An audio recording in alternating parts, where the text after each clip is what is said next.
They roasted meat for us. The smell filled the air. We thought they were mocking us. The words came from a German prisoner's diary, written in pencil on the back of an American ration label in 1944. His name was Corporal Erich Brandt, once a rifleman in the Wehrmacht, now one of 50,000 German POWs scattered across Texas. That evening, on a sprawling ranch outside of Abilene, the air shimmered with heat and mesquite smoke. Cows grazed beyond the fence line, and the sky turned deep orange as the sun fell over the plains.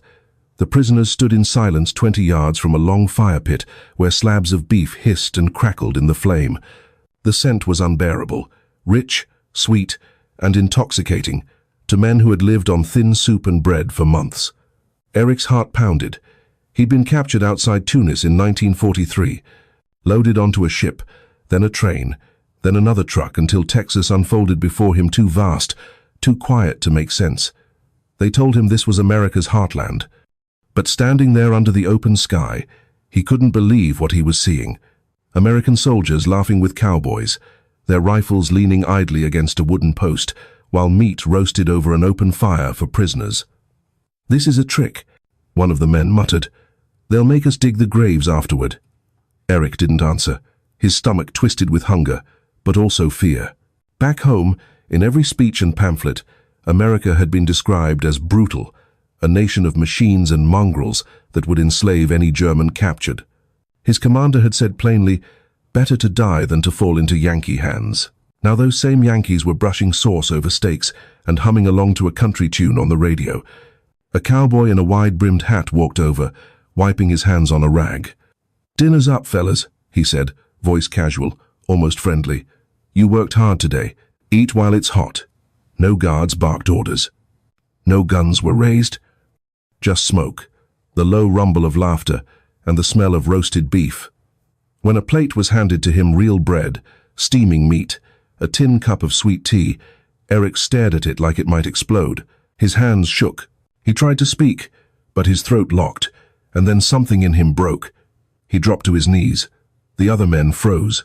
For a long moment, no one moved, until the cowboy beside him gently said, "You're safe here, son." Erich lifted his eyes, and tears rolled down his face. He hadn't tasted real food in years. He hadn't seen kindness in longer. That night, when the prisoners finally ate, silence fell over the camp. No one spoke. Some wept, others prayed. In a war defined by hatred, Texas served mercy, smoked, salted, and seared. And for the first time, these men began to believe that perhaps the enemy wasn't who they thought he was. Long before Erich Brandt ever saw Texas, he had been taught to fear America. The Wehrmacht training manuals described Allied captivity as worse than death. Propaganda films showed American soldiers as savages, a mixed race of industrial brutes who executed prisoners or starved them in cages. Every recruit had heard the same line before deployment: "You are fighting beasts in human skin." In the final days of the African campaign, Brandt's unit was cut off outside Tunis. Ammunition gone, food exhausted. Their commander ordered the last grenades used for suicide rather than surrender. But Brandt hesitated. He watched as the Americans advanced through the smoke, not shouting, not firing at the wounded, just moving forward with a calm discipline that made his fear falter. When the surrender came, he waited for the beating, the humiliation, the summary execution. None came. An American medic patched the wound on his arm, gave him water, and even pressed a piece of chocolate into his hand. The sweetness stunned him more than the capture itself. Then came the transport, a journey halfway around the world. Packed into troop ships, the German prisoners whispered rumors that the Americans would force them to dig their own graves, that they would be paraded in chains through city streets. But when the ships reached New York, crowds didn't jeer. Some waved, some just stared. From there, trains carried them south, past green hills, cotton fields, and the endless horizon of Texas. At Camp Hearn, Brandt and hundreds of others stepped off the rail cars, expecting to see barbed wire and bayonets. Instead, they saw barracks with clean sheets, canteens with coffee, and kitchens that smelled of fresh bread. "Are we really prisoners?" one man asked. "Or workers?" A Texan sergeant, broad-shouldered and sunburned, replied evenly, "You're both. You work, you eat, you follow rules, you live. The simplicity of it disarmed them. The Americans didn't need to shout or threaten. They had built a system where order came from fairness, not fear.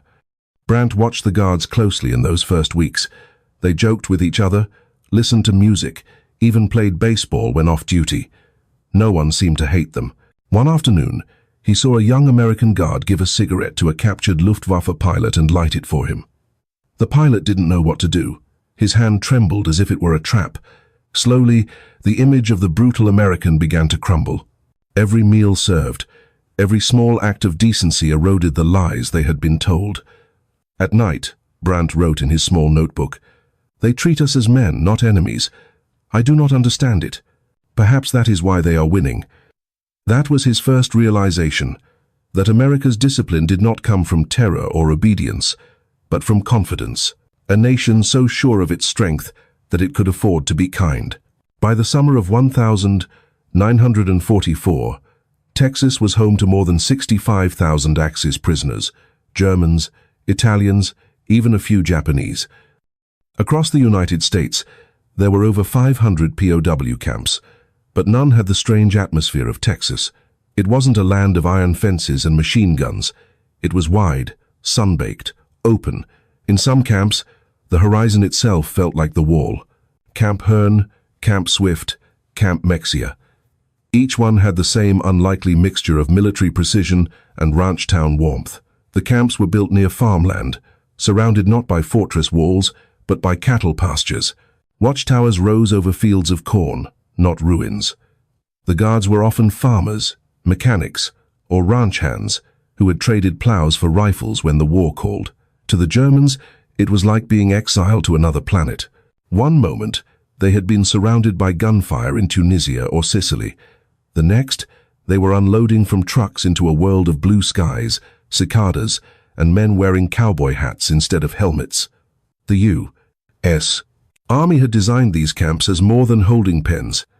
They were part of a grand experiment, a test of whether mercy could coexist with war. The Geneva Convention demanded humane treatment for prisoners, but the Americans went further. They believed that discipline built on decency would yield better order than cruelty. Every POW received clean clothes, a bunk, and 3 full meals a day. Medical care was guaranteed. Work programs paid prisoners in camp script that could be exchanged for cigarettes, soap, or candy at the camp store. There were libraries, classrooms, even orchestras. At Camp Hearn, the Germans built their own theater, complete with stage lights made from coffee cans and salvaged wiring.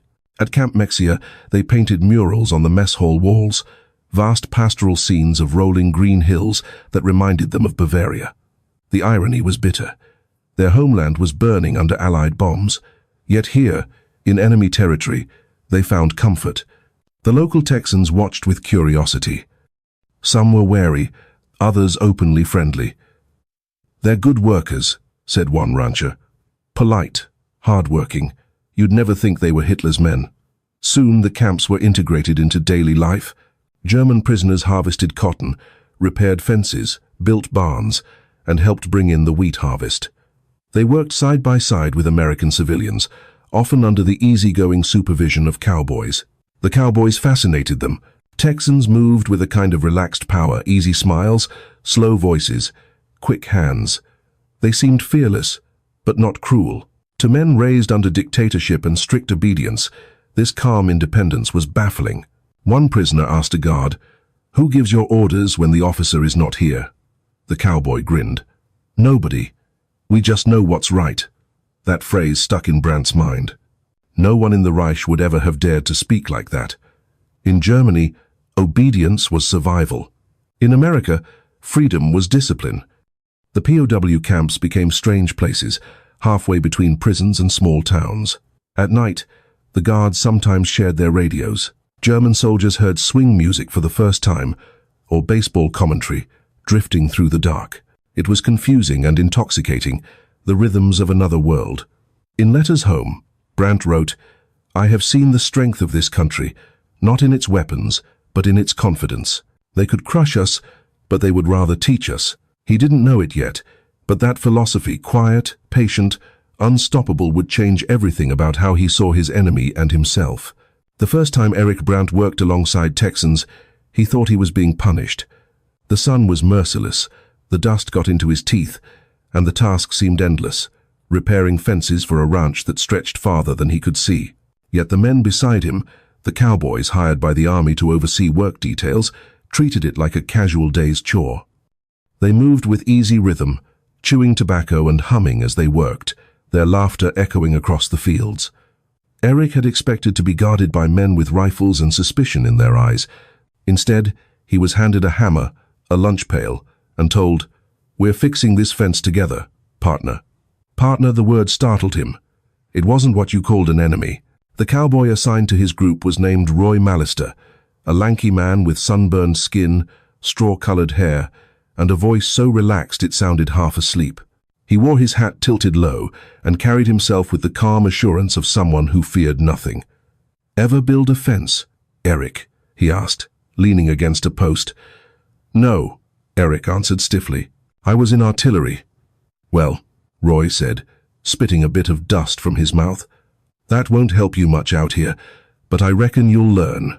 He wasn't mocking, just matter of fact. Erich didn't understand this tone. It wasn't superior, but it wasn't apologetic either. It was level, equal. By noon, when the heat shimmered and the air buzzed with insects, the cowboys stopped to eat. They shared canteens of water and passed around chunks of cornbread and salted pork. When Roy offered him a piece, Erich hesitated. "I am not supposed to accept American food," he said. Roy shrugged. "Suit yourself, but it's good eatin'." Minutes later, hunger won. Erich took the piece. The salt and fat hit his tongue like something holy. It wasn't just food. It was a gesture. The first time someone had shared, not commanded. In Germany, to show weakness or kindness to an enemy would have been treason. But here, in the strange corner of Texas, mercy wasn't weakness. It was normal.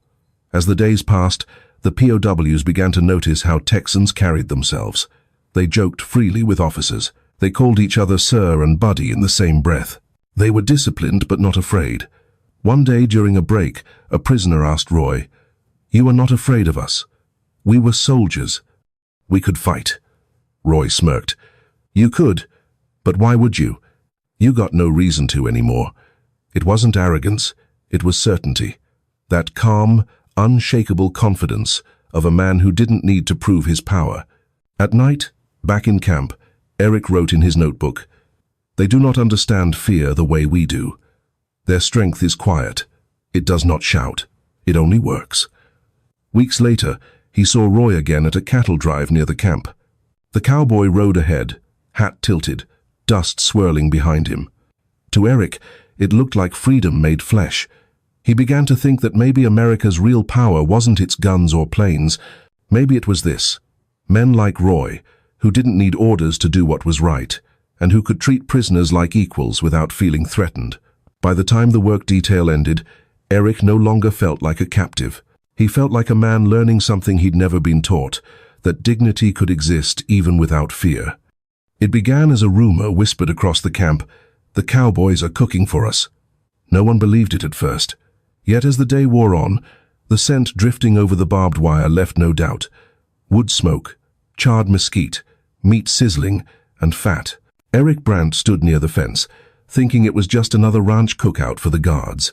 But then, Sergeant Roy Mallister, the same cowboy who had shared his lunch weeks before, appeared with his hat tilted low and a smile that looked almost mischievous.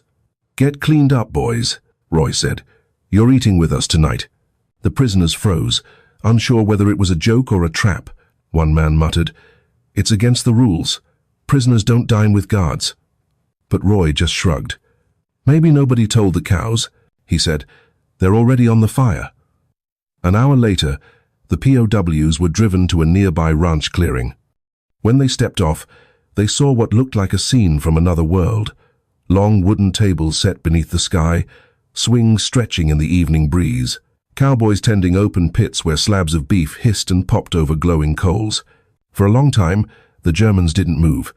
They simply stood there, silent, overwhelmed by the sight and the smell. Then Roy gestured toward the benches. "Don't just stand there, fellas. Food's getting cold." The first plate was handed to a young Luftwaffe pilot named Klaus, who had barely eaten for days. He stared at the thick slice of beef, its juices pooling beneath it, the smoky aroma rising like incense. His hands trembled as he lifted the fork. When he took the first bite, his knees gave out. He sank onto the dirt, tears filling his eyes. "My God," he whispered, "it tastes like home." Around him, other men began to eat. Some laughed, some cried quietly, some sat in stunned silence, unsure whether to believe this was real. It was as if, for one evening, the war had stopped existing.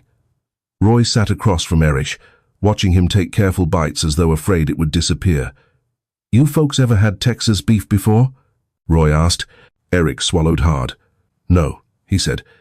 "In Germany we had pride, but not this." Roy nodded slowly. "Sometimes pride don't feed a man." That line lingered in Erich's mind long after the meal was over. When the night ended, the prisoners were quiet as they climbed back onto the trucks. It wasn't sadness they felt, but something deeper. A kind of ache that came from realizing how wrong they'd been about their enemies. Back in the barracks, Erich wrote in his journal, "They fed us like brothers. The meat was tender, but what broke us was not the taste, it was the mercy." The next morning, camp life went on as usual, but something in the air had changed. The guards no longer saw the Germans as faceless enemies. The prisoners no longer saw the Americans as conquerors.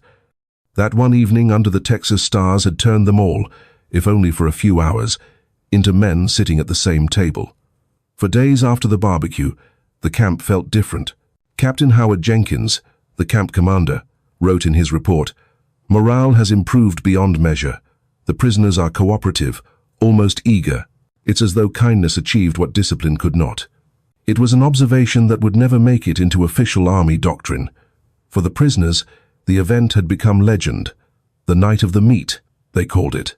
Erich Brandt noticed the change most in himself.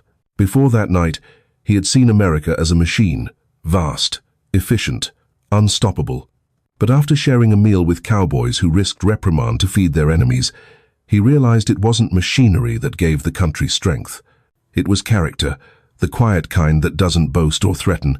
He wrote in his journal, "We thought they were strong because of their weapons, but now I see their weapons were only reflections of their will to build, not destroy.